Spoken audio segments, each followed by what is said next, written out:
Speaker को विपक्षी नेताओं ने बधाई दी, साथ में लोकतंत्र को लेकर कर्तव्य की याद भी दिलाई।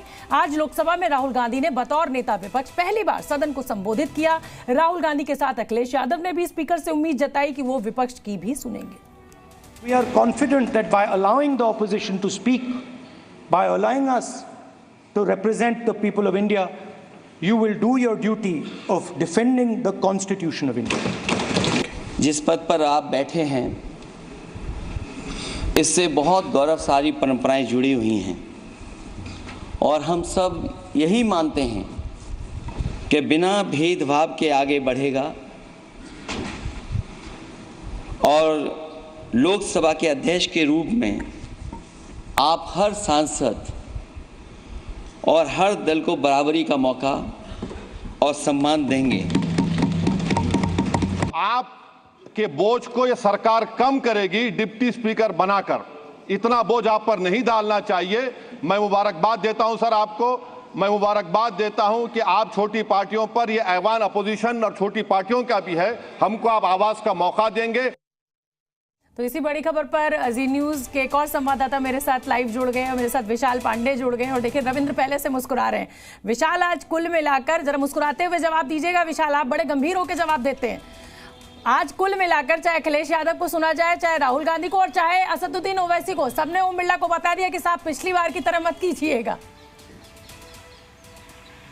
देखिए शोभना जी, हम तो मुस्कुराते हुए जवाब दे सकते हैं, लेकिन राहुल गांधी को अब नेता प्रतिपक्ष के रोल में बहुत ज़्यादा गंभीर होना पड़ेगा, क्योंकि राहुल गांधी का अब तक का अगर ट्रैक रिकॉर्ड देखें तो काफ़ी समय वो सदन में नहीं दिखाई पड़ते हैं। लेकिन अब उनके सामने चुनौती ये होगी कि नेता प्रतिपक्ष के तौर पर वो सदन में हमेशा मौजूद रहे जब सदन की कार्रवाई जारी रहे। और दूसरा एक, क्योंकि आज जब वो यहाँ पर स्पीकर के धन्यवाद पर अपना भाषण दे रहे थे तो बहुत से लोग पार्लियामेंट में इस बात को लेकर भी चर्चा कर रहे थे कि राहुल गांधी को अपना भाषण अंग्रेजी की बजाय हिंदी में देते तो कम से कम जो उत्तर भारत के लोग हैं वो जिस बेल्ट से कांग्रेस बहुत ज्यादा गायब रही है वो उसको मैसेज देने में कामयाब नहीं रहे। तो ऐसे बहुत सारी चुनौतियां राहुल गांधी के सामने नेता प्रतिपक्ष के तौर पर रहने वाली हैं। तो देखना यह होगा कि राहुल गांधी अपने व्यवहार में कितना बदलाव लाते हैं, कितनी गंभीरता लाते हैं और किन मुद्दों को वो सदन में उठाते हैं। ये इन चीजों पर आने वाले दिनों में राहुल गांधी पर नजरें बनी रहेंगी। विशाल, जो व्यक्ति 3000 किलोमीटर पैदल चल जाए उसकी गंभीरता पर सवाल खड़े करना मुझे लगता है कि अजीबोगरीब है। और राहुल गांधी मुझे लगता है इकलौते इस देश की राजनीति में वो नेता होंगे जिनको पर्सनल से लेकर और हर तरीके के लेवल पे सबसे ज्यादा टारगेट किया गया है। और लेकिन अब क्योंकि वो नेता प्रतिपक्ष बन गए हैं तो आप बिल्कुल ठीक कह रहे हैं कि अब उनसे उम्मीदें ज्यादा बढ़ गई हैं। लेकिन रविंद्र, आज आप क्या कहेंगे जिस तरीके से तीनों या कहिए कि पूरे विपक्ष ने मिलकर ओम बिरला को घेरा? आज मोदी निशाने पर नहीं थे, आज ओम बिरला को नसीहत दी जा रही थी सबकी तरफ से। देखिए, जब ऑपोजिशन में बीजेपी थी तो वो भी आसन से ही आग्रह करती थी कि हमें मौका दिया जाए, हमें संरक्षण दिया जाए। आज ऑपोजिशन में जो है वो भी ओम बिरला से कह रहा है कि हमें संरक्षण दिया जाए। और कारण भी है कि पिछले सत्रों में आपने देखा 17वीं लोकसभा के आखिरी दिनों में 100 से ज्यादा 150 के करीब सांसदों को निलंबित किया गया था। ये आगे ना हो।